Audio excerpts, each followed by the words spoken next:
So the burrs, the same is it's actually a personal preference. Um, the tapered, the first burr is the same as what I use for the full gold crown. It is a tapered diamond burr with round or flat end with a tip diameter the same 0.5 millimeters. I use it for the lingual surface. Then the new burr here in this task, which is actually different than the other burrs, is the straight parallel-sided diamond burr with a flat end with tip diameter 1.2, because I need on the PFM to get like labial and proximal 1.2 millimeters thickness of the margins. So this is the new one. The other burrs are nearly the same: football diamond burr for palatal fossa reduction, tapered finishing diamond burr, the red or yellow band for finishing, softlex discs for finishing, and instruments hatchet or GMT to remove enamel lips at the margins. And here you will find for the porcelain fused to metal teeth that it's more accessible, because usually this task is coming on the anterior teeth or not very back teeth. It came before on upper and lower canines, and it came on the upper premolars. So you will find it is accessible to use the hatchet to remove the enamel lip and the margins more than on the full gold crown on the lower molars.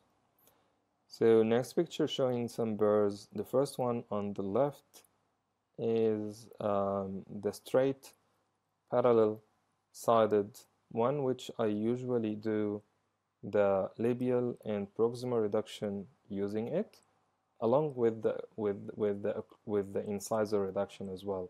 So because all these surfaces I need 1.2 millimeters width of the margin, and for the occlusal I will need 2 millimeters of amount of reduction. The picture on the middle showing the football burr, the one on the left is cutting, the right is finishing.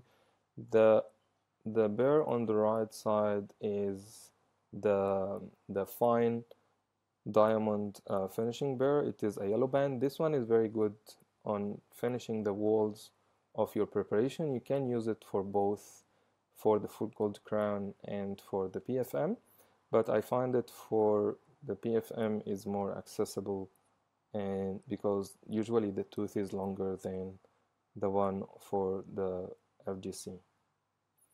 Criteria is nearly the same, except some of the numbers are different, but otherwise everything is nearly the same. So I'm not going to go again with this. Just to remind you that the numbers here for the amount of reduction, they said ideal is 1.2 millimeters on the buccal and the axial, mesial, and distal, and they mentioned for the lingual it should be from 0.5 to 1 millimeter. For the occlusal, ideal is 2 millimeter. However, up to 3 millimeter for the occlusal or the incisal, it's still acceptable. And for the amount of reduction, up to 1.8 buccal, mesial, distal is still acceptable, still unsatisfactory. And for the lingual, up to 1.5. So next slide showing some steps with the pictures for lower canine. So I usually start with you can start with either incisal or the buccal. When you start with the incisal, it will give you like less amount of time to reduce the other surfaces, but the advantage of starting with buccal first will give you like a good guideline for the planes of the teeth, because usually there are two planes on the buccal surface of the lower or upper canine, and usually the one with you can see that blue marking is one plane, and the other unmarked is another plane. So the first one is a bit cervical, and the middle with the incisal is thirds for the buccal surface is another plane. So the first picture on the left side, I do depth grooves for the labial surface. The one on the right, I did also for the occlusal, and the one on the bottom, you can see the occlusal depth grooves from the lingual side. Next picture showing the finished preparation. There is another actually file for just going into more details. For you will find this file I shared before, and I think it is already on the OneDrive link, so you can go back to it if you like to see more pictures or more steps about the preparation for the lower canine. So this is the finished surface. You can see that it is a bit tapered. It's not very tapered, and not also the surfaces, the mesial and distal, are not very parallel. So it's important to get some taper into your preparation. I always get a lot of questions about where to extend the 1.2, where to stop the 1.2 millimeter width of the margin. It should at least pass the contact area, because they mentioned on the criteria that you need 1.2 millimeters for the proximal and labial. So as you can see on the picture on the bottom, so there's two black markings on the tooth surface. These are actually where we should stop the 1.2 there, and then continue doing the 0.5 millimeters for the lingual. So you can have a bit of transition on the proximal. So you can gradually decrease it from 1.2 to 1 millimeter, then 0.5 millimeters. So you will have like a gradual transition without any abrupt transition, because this actually transition should be very smooth between the width of the finish lines.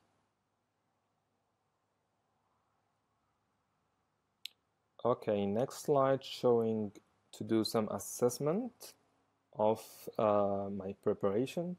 So it should be 1.2. If you find that the black marking of the 1 millimeter of your perio probe is just inside your prep, this means that that's enough. This means that mostly this is 1.2 millimeters. So you can check with the perio probe for the whole surfaces to see, because we need 1.2 on the buccal and the proximal, and you need 0.5 millimeter, ideally 0.5 millimeter on the lingual. However, if you got like 1 millimeter on the lingual, that will still be okay. So this is the picture with the putty. It shows that it is important when you check with the putty, check also the profile of the tooth. So check if it is the same as the original tooth or not. So because you need to go all around to know the fossa, where actually is the fossa is, and where is the cingulum. You can see also the incisal edge is not flat. I mean, is not parallel, is not perpendicular, sorry, to the long axis of the tooth. It's a bit oblique. So all these things are important to consider when you are checking with the putty. So next slide showing also some measurements, some checking for the surfaces with the putty using the perio probe. So you need to check buccally. You should have from 1.2 to 1.8, still acceptable for the labial surface. I usually aim to do 1.5 because usually I can't get the same 1.2 as the margin, because there is a height of contour on the tooth, which actually add a bit more to the tooth reduction. So incisal 2 millimeters, acceptable up to 3 millimeters. For the lingual, 0.5 millimeters, acceptable up to 1.5 millimeters. So these are the amount of reduction. Remember that amount of reduction we check with the putty and the perio probe, but the width of the margin, it's a bit different. The width of the margin, we check it with either the perio probe or the burr that you use if you know the tip diameter of your burr. Okay, we'll go through the PFM checklist quickly. It's a bit similar to the checklist for FGC, but here difference in numbers. So first thing, uniform width of the margin, shoulder margin of 1.2 millimeters, including labial and proximal surfaces. 2, uniform width of chamfer, finish line of 0.5 millimeters for the lingual surface, with gradual transition between both finish lines. Both of them should be located supragingivally by 0.5 millimeters. Check with the perio probe and top view to make sure it's continuous and uniform. Number 3, amount of reduction of 1.5 millimeters for the labial and 1 millimeter for the lingual wall, also putty and the perio probe, and 2 millimeter for incisal. 2 putties, ideally with probe or just 1 putty. Number 4, adequate taper and no undercut. Remember that over taper is better than undercut. Number 5, no damage to adjacent teeth, the same as what we said there, and no damage to the gingiva. Number 6, smooth margins and smooth prep. Number 7, make sure that the secondary plane here labially is apparent in the incisor third of the labial surface, but without demarcation line between the two planes. Make a smooth transition. We'll go to the final section of our presentation today, which is actually the common mistakes. Common mistakes is the mistakes that usually candidates do in these talks, and you need actually to keep reminding yourself about these mistakes to avoid doing it.